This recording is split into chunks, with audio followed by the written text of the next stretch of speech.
Welcome to Sumo 101, Deep Dive from Tokyo. What if you were strong enough to beat top wrestlers, but a rule stopped you from even stepping on the dohyo? This is the reality of Sumo's Foreign Wrestler Quota, a rule that says only one foreign-born wrestler is allowed per stable. And today, we'll explain why this rule was created, how it changed over time, and how it has shaped the careers of wrestlers like Ochirsaihan, known as the strongest trainee in history. The rule, one per stable. Since 2002, the Japan Sumo Association has enforced a limitation: only one foreign-born rikishi per stable. In 2010, the rule was made stricter. The rule even applies to wrestlers who were born overseas but later became Japanese citizens. The official reason? To protect tradition and foster Japanese rikishi. But behind that phrase lies a dramatic history. Why the quota was created. In the 1990s, Hawaiian-born Akabono and Musashimaru became Yokozuna. Then in the 2000s, Mongolian wrestlers rose to dominate: Asashoryu, Hakuho, Harumafuji, and Kakuryu. For the Sumo Association, this was a crisis. They worried that Japanese wrestlers were being overshadowed and that the tradition of sumo might slip away. So in 2002, they introduced the Foreign Wrestler Quota: one foreign-born wrestler per stable. The idea was to protect tradition and give Japanese rikishi more room to develop. And the fears weren't unfounded.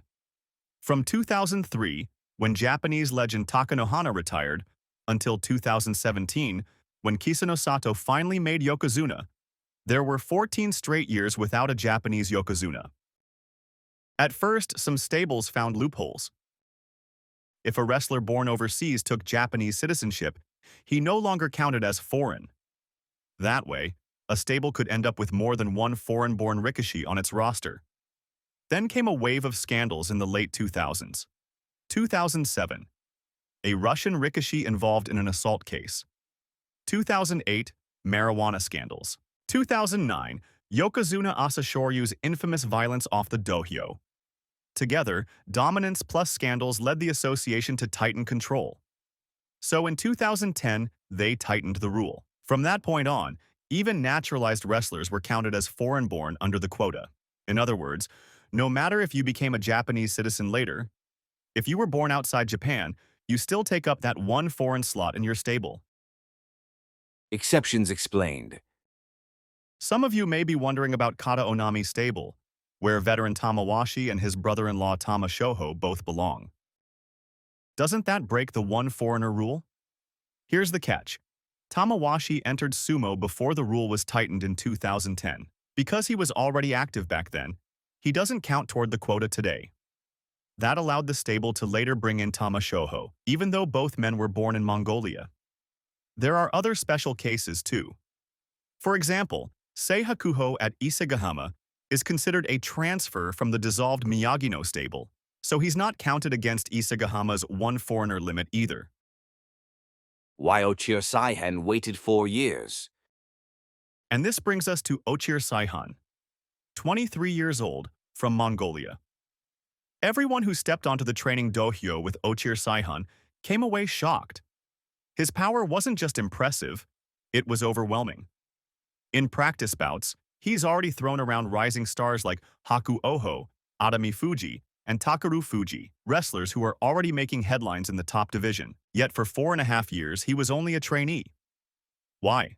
Because his stable, Isegahama, already had Yokozuna Teruno Fuji, another Mongolian.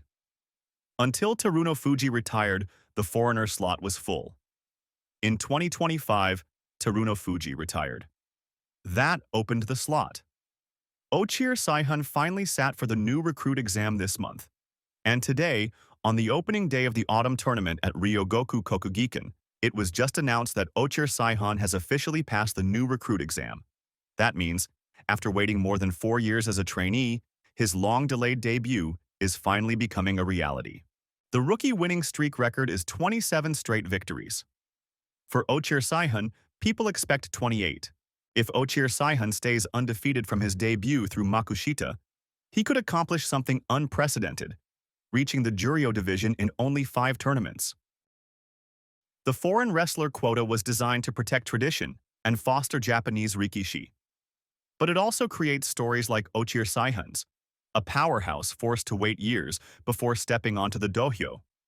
Now, with his debut finally here, the sumo world is asking, will this rule continue to shape the sport's future? Or will talents like Ochirsaihan rewrite the story?